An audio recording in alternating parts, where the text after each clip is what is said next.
Hello, this is Token here, and welcome back to the Devil's Advocates podcast. And if you haven't been here before, then I'm gonna give you the rundown on how things work. So, whenever I am live, you can call into this number and we can debate any type of topic that you choose, decide, whatever your heart desires. And then we can chat. If you don't want to debate, and that's okay, you can also just chat, but let's say you are camera shy and you don't want to have your voice on the podcast, then you can click this link tree that I have attached up here, and in my link tree there is a form to where you can get on the podcast by filling it out with whatever you would like for me to say what my rebuttal is, or my opinion on whatever it is that you send in, or I could just, talk about it. Depends on whatever you put in the message. So, if you also just don't feel like filling out a form, which that's not that very hard, but if you don't, I also have my email attached for you can just shoot me an email. And if you would like to find any of my other social medias, that is also on the link tree. And at the link tree, you'll find my Instagram, my TikTok, the Spotify, where the podcast audio version will be, and then my YouTube account. There will be an edited YouTube video after this stream. Well, not directly after, but it will eventually be posted. Today, instead of doing that, we are going over the evolution of Brainrot. This is a video in which I'm going to have links at YouTube in the description. Like I do that for every single research video with links. So you're not going to be able to get to it directly until the YouTube video posts, but I'm not just talking out of nothing. I do have some stuff to back it up. You're just going to have to wait till it posts to YouTube. Skibbity toilet, Riz, Amogus. All of those different terms would probably make a Victorian child shake. I was about to say shimmy in their boots. But they would definitely be like, what is that supposed to mean? Possibly cause them an aneurysm if you could if you could explain the concept of some people making money off of just saying those things. Ever since, the great shift of where Brainrot content could become even more easily accessible, it just seems to be the main thing that plagues the mainstream. So, is there any positives of it? Are there negatives of Brainrot? What are the implications of it? And can it be stopped? Or should it be stopped? What is Brainrot by definition? I was really surprised to find the definition of brainrot on the Oxford Dictionary website. I guess it makes sense because surely they have like fleek and, I don't know, yeet, all of those things. But I don't know. I think of the Oxford Dictionary as such a serious website and like, oh yeah, that's like the dictionary. And of course it's gonna have to have everything. But looking at brainrot on the Oxford Dictionary, oh my gosh, it felt very odd for me, at least. The supposed deterioration of a person's mental or intellectual state, especially viewed as the result of overconsumption of material, now particularly online content, considered to be trivial or unchallenging. Also, something characterized as likely to lead to such deterioration. Is this new? Well, apparently not. I mean, of course, I'm not surprised to know that people have always, found very simplistic ways to bond as human beings, but the actual use of the exact word brain rot was a lot not sooner, a lot farther back in history than I would have expected for that word to exist. But I guess it makes sense. So if you've taken an AP history class or like a AP English class before, then you're gonna recognize the guy that I'm talking about, even if you haven't taken an AP class. If you've taken any history or English class, I'm sure you're gonna hear of Thoreau, Henry Thoreau. He, according to the Oxford Dictionary, was the first documented case of brain rot being mentioned in literature. Just to give you some perspective, when this guy was writing it, it was 1854. Well, not only do we have the first direct reference of brain rot in history, so the first comparison of an individual who's privileged being tone deaf, there's people dying, David. What he exactly said in relation to brain rot in the direct quote, it was, while England endeavors to cure the potato rot, will not any endeavor to cure the brain rot, which prevails so much more widely and fatally. Like I said, dude's got very different priorities. Oh, people are dying from the potato famine? Brain rot's been able to, evolve drastically. It's actually one of the main forms of entertainment nowadays, which genuinely concerns me on many levels. I was very surprised to see that Facebook got, Reels, because I know there's like old people that use Facebook a lot, so I guess that makes sense, because, oh yeah, you do have a target audience, it's just an older audience, but I didn't think that would work, I'm gonna be honest, because usually, at least, I don't know, when I think of an old person, I don't think like, oh yeah, they're going to love absolutely going through this 6-second clip. I don't know, I feel like they're very much like, I want to go read a book. Now, what would a brain rot looks like back in the day? Because reels haven't always existed. So, one of them could be comics. Like reading those comic strips on the newspaper over and over. And then, along with that, I would think, like, maybe those really badly written books back in the day. Like, poorly written, like, newspaper articles, like fake news, or just, like, mass news that doesn't provide substance or is inaccurate or whatever, that definitely, or like just doesn't have good logical reasoning skills. And then there's also the invention of radio. I'm sure there's absolutely radio now that you don't have to think about and consume it or have any like really in-depth, meaningful thought processes to consume it. And then there's the television. I think that's one of the main, like, really big brain rot sources before Reels or TikToks were created. Because whenever Reels and TikToks were created, it was very fast and it turned off your brain. Like, I know people who get off of work and they want to watch television because they don't want to think and they just want to exist but also have entertainment. Whereas that's, I would say, probably one of the brain rot not the first brain rot, but like the first really impactful versions of brain rot before TikTok and Reels, because it requires you to both sit, stare, and listen to it. Radio is just listen.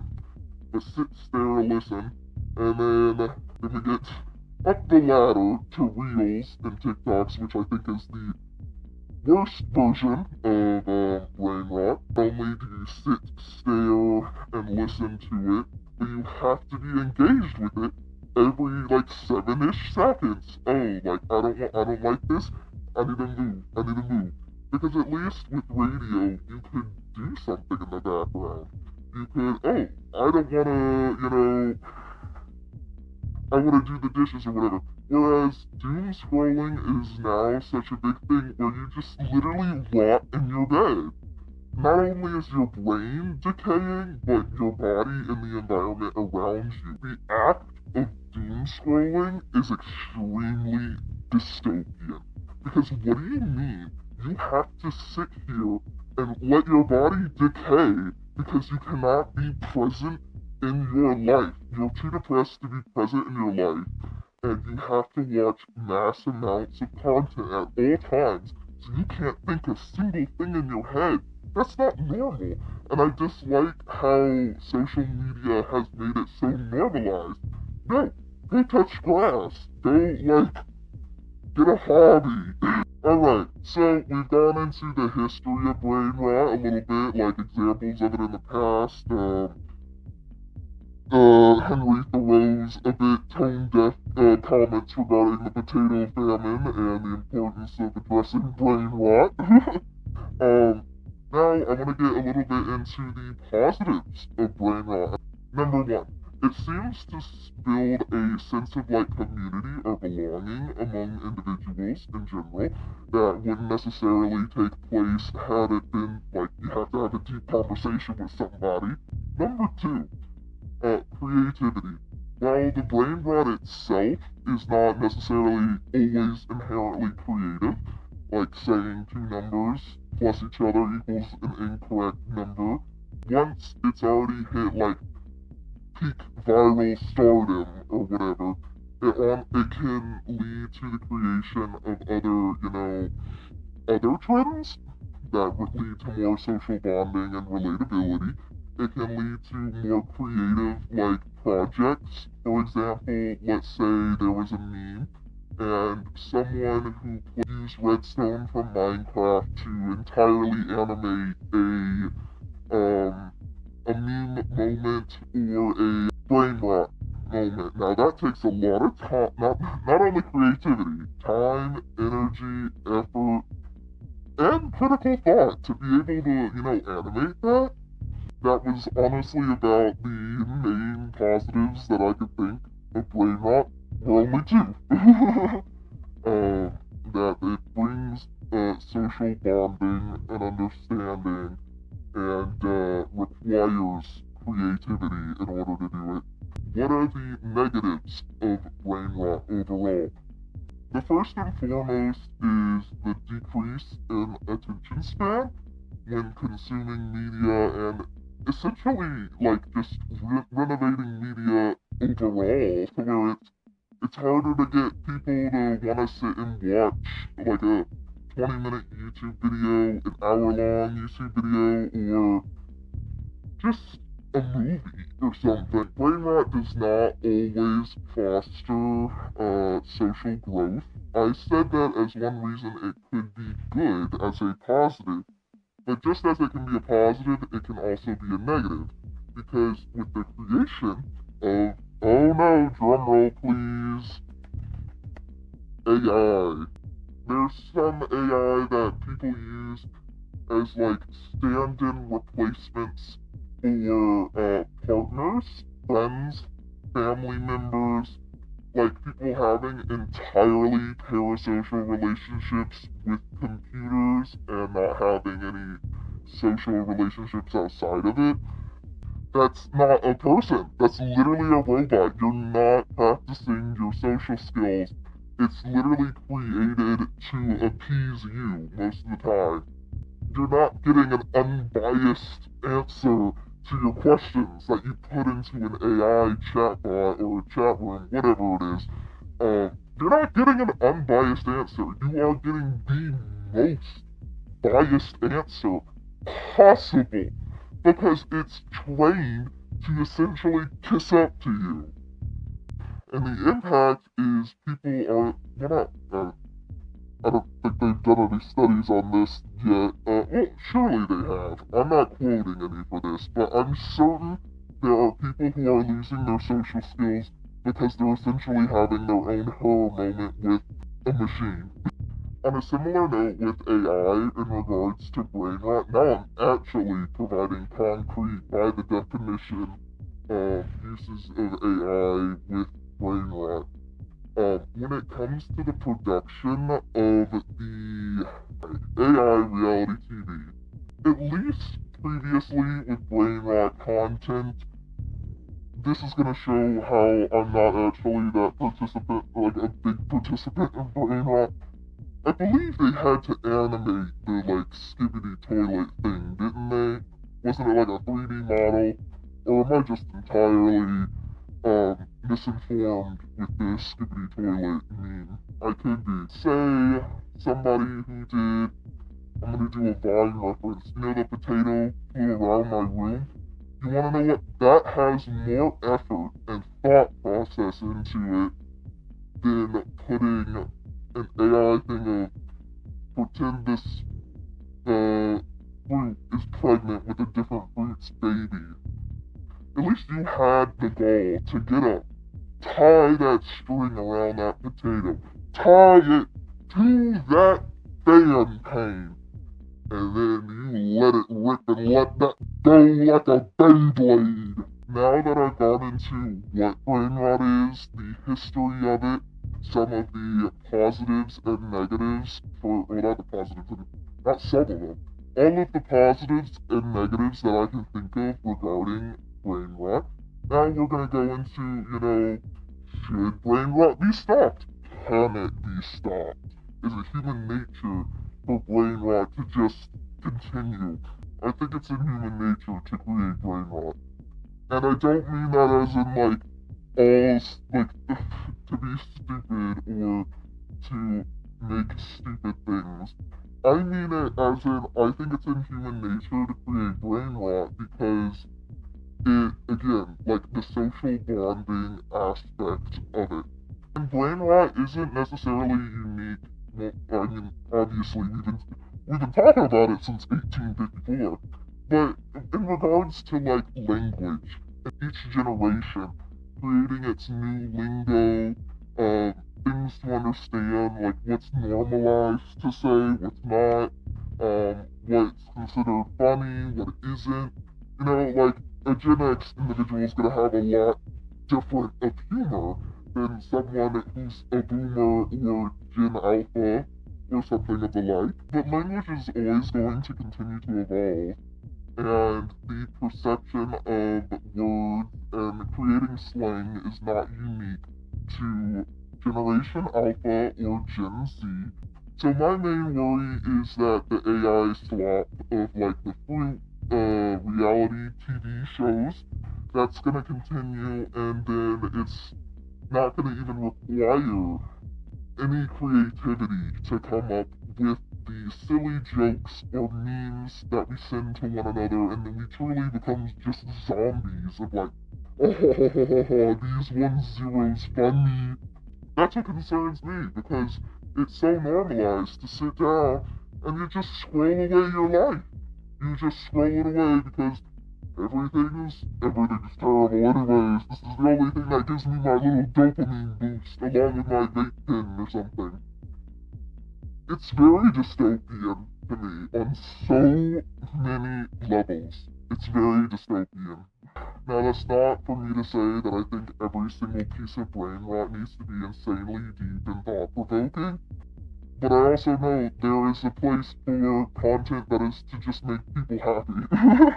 So I'm just saying to be aware of the consumption habits each individual has in relation to brain rot, because if you're not aware of it, then it can get out of hand. While it may not encourage critical thought from the individual who made it, which, again, more than regular AI, it does require critical thought to be able to understand certain brain rot in relation to historical events. For example, the pandemic took place in 2020. One piece of brain rot, the creative ways in which people came up with ways to wear a mask in public even though they didn't have a mask. Let's say there's a random guy in a chicken suit in Idaho, and they're going out because, oh, wow, they forgot their mask, but they still want to be able to get food, and there's a global pandemic going on. Then your average Tumblr user pulls out their phone and then they say, oh my gosh, look what I've witnessed. I've got so many notes for this. They tap and they capture the likeness of the new Mona Lisa. And then they put it in their phone into their pocket. And once it's in their pocket, they wait. They wait in the night. And then they go home. And they pull it off and they post it officially on Tumblr. And they say, hey, you'll never believe what I just found. And then in the image you can see there are several other Idaho individuals just giving this guy the nastiest stare as to why he's wearing a chicken costume in the middle of a grocery store in Idaho. Because if that had happened in a different state, like New York of all places, you're not gonna find all of those nasty stares.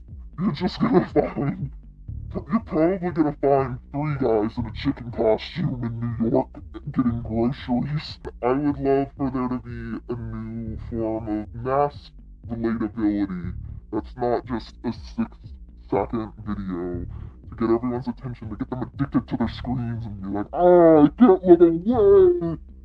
I know a lot of the links that I included for this video are not necessarily the direct health effects of brain rot, but I do want to mention whenever I was researching for this video, there were many articles that did go into it by like the Library of National Medicine and whatnot. So there are actual issues related to it.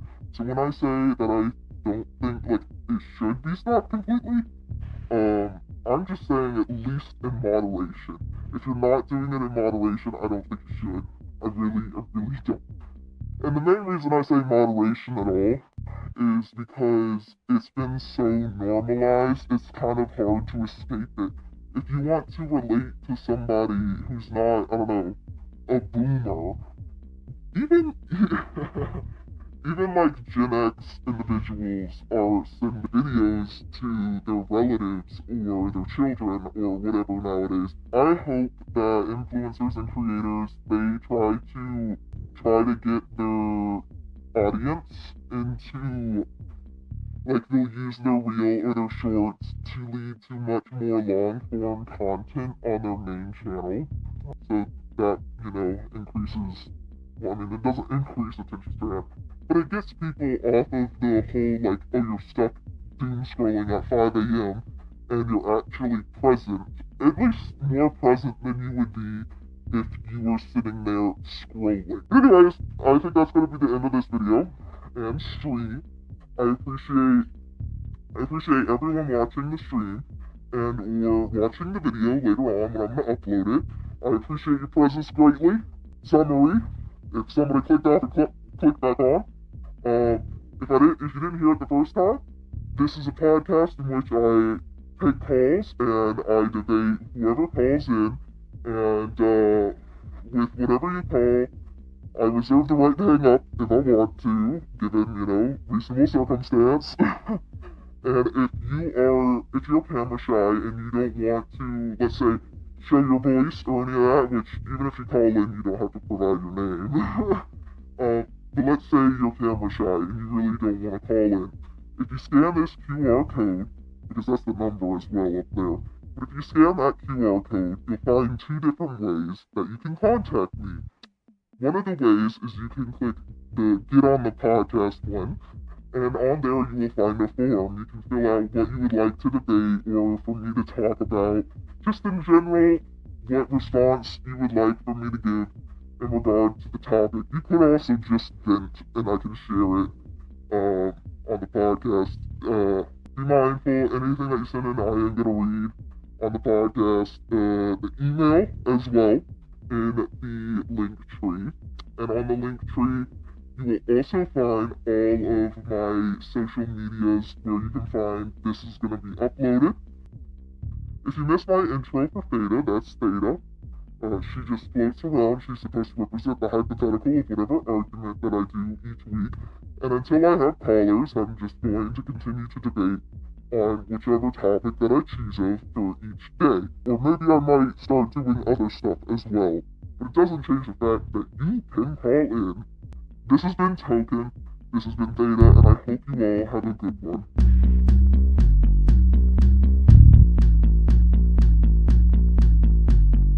participate in this purgatory baseball and to create my number awaits.